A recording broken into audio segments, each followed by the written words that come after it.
Hello everyone, welcome or welcome back. So today we are going to start with the Gauss elimination method. तो हम इस video में Gauss elimination, Gauss Jacobi और Gauss Jordan नहीं Gauss Seidel method, ये तीनों methods complete करने वाले हैं. So starting with Gauss elimination method. तो हम सबसे पहले ये समझते हैं कि मेथड्स हमें चाहिए क्यों, why are we studying these. तो देखो ऐसा होता है कि आपके पास सिस्टम ऑफ लीनियर इक्वेशंस होते हैं. So there are multiple systems of linear equations जो आपकी लाइफ में, डेली लाइफ में आ सकती है. For example, if I am taking this one example where you have 4x1 plus 5x2 plus 7x3 is equal to 4. और ये situation आपको रियल लाइफ में कहाँ आ सकती है? If in case you are calculating total current, तो आप केवीएल केसीएल लगाते हो. मतलब करंट के लिए आप अगर किरचॉफ करंट रूल लगाते हो, केसीएल लगाते हो, या फिर वोल्टेज के लिए आप केवीएल लगाते हो, तो आपको ऐसे बहुत सारी इक्वेशंस मिलती है, राइट? तो ये जो इक्वेशंस है they are of the form linear equation, है ना? सो ये जो लीनियर इक्वेशंस होती है, इनको कैसे सॉल्व करें? तो साइमल्टेनियस लीनियर इक्वेशंस है, जैसे कि ये एक लीनियर इक्वेशन है जिसमें x1 x2 x3 तीन वेरिएबल्स है. तो लीनियर इक्वेशन है, थ्री वेरिएबल है ये. तो सबकी डिग्री वन है. हम इसको लीनियर क्यों बोलते हैं? लीनियर का मतलब होता है कि जो ऑर्डर होती है, order of equation that is one. Order मतलब हाईएस्ट डिग्री, ऑर्डर मतलब हाईएस्ट डिग्री. अब यहाँ पे देखो कि ऑर्डर मतलब हाईएस्ट डिग्री होता है, तो यहाँ पे सबका ऑर्डर कितना है? वन है. तो इसीलिए लीनियर इक्वेशन हो गई. अब आपके पास में दूसरी इक्वेशन आ गई, 5x1 plus 7x2 plus 8x3 is equal to 1. और कोई इक्वेशन दे दूंगी, 2x1 plus 2x2 plus x3 is equal to 0. हो गए. तो आपके पास जितने वेरिएबल्स होते हैं उतने ही आपके पास अननोन्स होने उतने ही आपके पास इक्वेशन होने चाहिए. तो जैसे आपके पास में ये जो है तीन वेरिएबल है, x1 x2 x3, तो आपके पास में तीन इक्वेशंस ही होनी चाहिए, तो आपका करेक्ट आंसर निकलेगा. अगर आपकी दो इक्वेशंस सेम हो जाती है तो उसका सिंगल सोल्यूशन नहीं होता है. So you know the conditions कि कब आपको डिस्टिंक्ट सॉल्यूशंस मिलते हैं, कब आपको जो है नो सॉल्यूशन होता है, कब आपको इनफाइनाइटली मेनी सॉल्यूशंस होते हैं. ठीक है? तो वो सारी चीजें we are not discussing here, but those are important for your viva. तो बेसिक जो आपके linear equations in two variable, three variable वगैरह होते हैं, उनको थोड़ा सा आप पढ़ लेना फॉर योर वाइवा. ठीक है? कि क्या केसेस होते हैं या क्या कंडीशंस होती है जिनमें आपके जो है डिस्टिंक्ट यूनिक सॉल्यूशंस होते हैं, क्या केसेस में जो है इनफाइनाइट मेनी सॉल्यूशन होते हैं, या फिर किन केसेस में सॉल्यूशंस ही नहीं होते, नो सॉल्यूशन बोल दिया जाता है. Study about the linear equation. So these are basically the linear equation. और आप इसको मैट्रिक्स के फॉर्म में ऐसा लिख सकते हो. सो you can have this in the matrix form, that is 4 5 7 5 7 8 and 2 2 1. ठीक है? This times a column matrix x1 x2 x3 will give you the RHS and that is 410. ठीक है? तो यहाँ पे this is how it works. तो I hope कि आपको ये समझ में आ रहा होगा कि यहाँ पे हम बेसिकली क्या कर रहे हैं. हम जो है लीनियर इक्वेशंस को मैट्रिक्स के फॉर्म में ला रहे हैं, है ना? These are in the form of matrices. और जब हम इसको मैट्रिक्स के फॉर्म में लाते हैं और सोल्यूशन निकालते हैं, so we get the solution by two means. Solutions by two means. एक होता है आपके पास में डायरेक्ट मेथड जिससे आप सोल्यूशन निकाल सकते हो, डायरेक्ट मेथड होता है. और एक होता है आपके पास में आइटरेटिव मेथड्स. आइटरेटिव मेथड यानी कि जिसमें नंबर ऑफ स्टेप्स जो है वो चलते रहते हैं. अब डायरेक्ट मेथड में आप क्या करोगे? इसमें आता है एल यू डिकम्पोजिशन. ठीक है? फिर इसमें ही आता है गॉस एलिमिनेशन. सिलेबस के हिसाब से इतना ही अभी बता रही हूँ, because we are not doing any other direct method right now. And iter sorry, iterative में Gauss, Jacobi and Gauss Seidel होता है। These are very similar, very similar. LU decomposition जो है ये फिलहाल के लिए सिलेबस में नहीं है, तो हम इसको बाद में कभी कवर करेंगे। Let us start with the Gauss elimination method now. यही ऊपर वाली इक्वेशन ले लेता है, ठीक है। तो ऊपर वाली इक्वेशन में है 4 5 7, उसके बाद में 5 7 8 2 2 1, and here you have x1 x2 x3 and 4 1 0। so this is how it is। अब इसमें आपको क्या करना होता है, आपको पता है कि अगर आप ये मैट्रिक्स में चेंज करोगे तो राइट साइड में आपका चेंज आएगा, बट x1 x2 x3 तो वेरिएबल्स है ना, वो आपके लेफ्ट और राइट के हिसाब से ही चेंज होंगे अकॉर्डिंगली। तो एनीवे उनका कैलकुलेशन जो है वो लास्ट ही है। तो आप इन दोनों मैट्रिक्स को जो जोड़ते हो उसको बोलते हैं ऑगमेंटेशन या augmented matrix,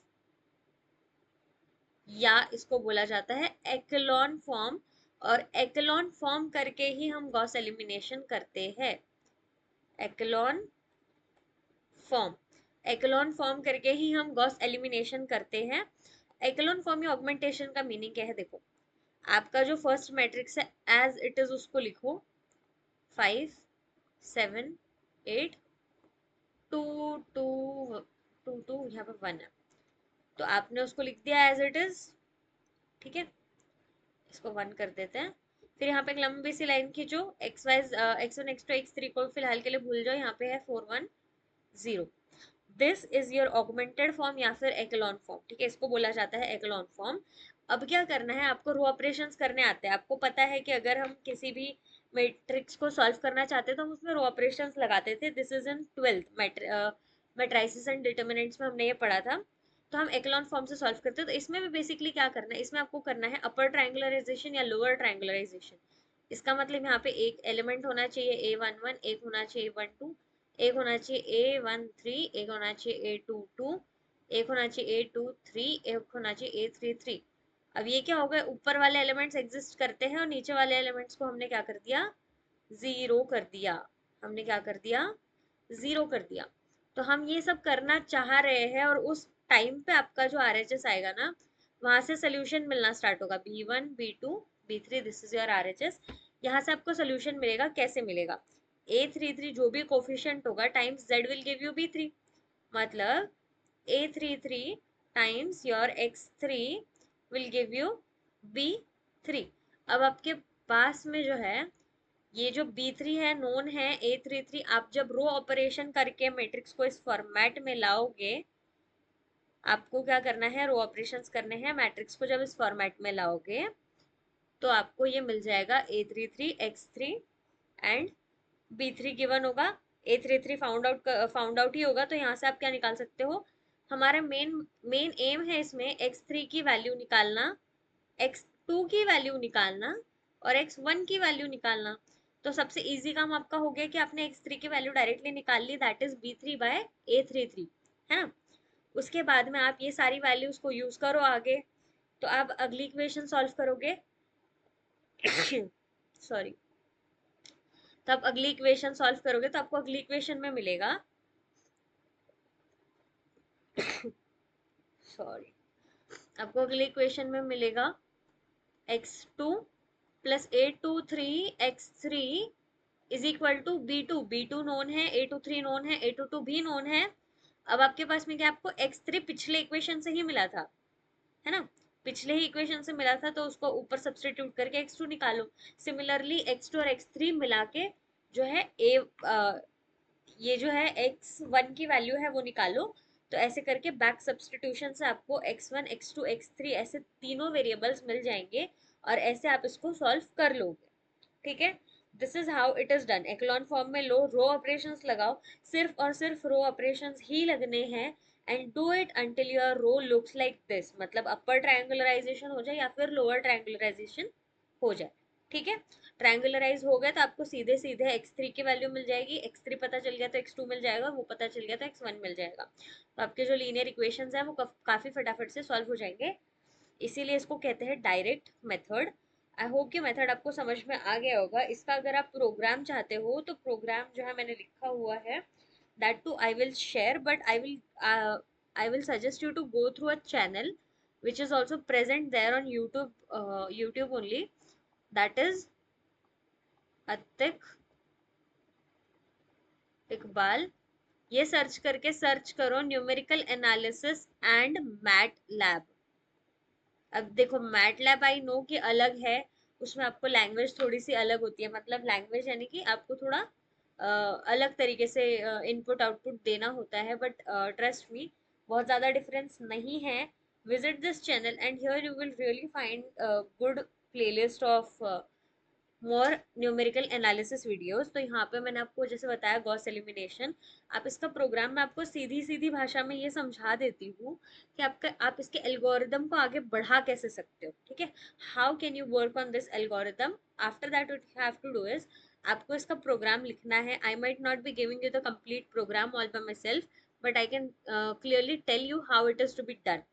So see, what our aim is, we have to find x3. So in the first step, we can find x3 by using x3 is equal to b3 minus a3 ठीक है।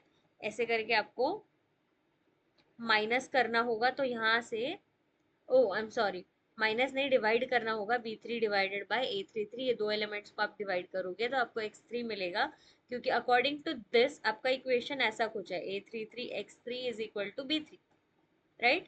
तो आपको x3 निकालना है तो b3 divided by a33 करना पड़ेगा, ठीक है। Now what you have to do in the next step, you have to do that, you have to first write the equation, that is a22x2 plus a23x3 is equal to b2।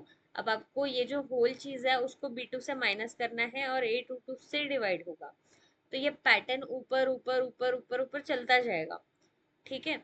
तो ये आपको अच्छे से उस channel पे समझ में आ जाएगा। So this is what I suggest you to go through.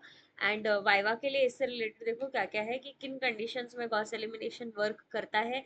इसमें पाइवटिंग होती है, तो पाइवटिंग क्यों जरूरी है, पाइवटिंग का मतलब होता है कि डायगोनल एलिमेंट्स जो है बाकी एग्जिस्टिंग एलिमेंट्स जो है उससे बड़े होने चाहिए, diagonals should be the largest in their row.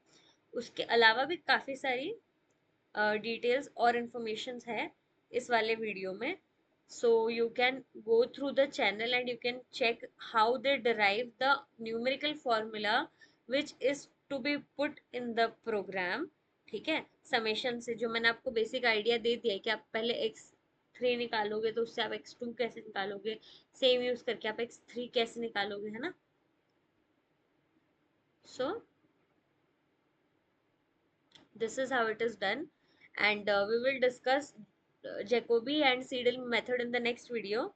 So that's it for this particular part, and we will be discussing about the program or flowchart of this later on. I hope the concept is clear that what exactly you are doing and why are you doing, follow the given channel.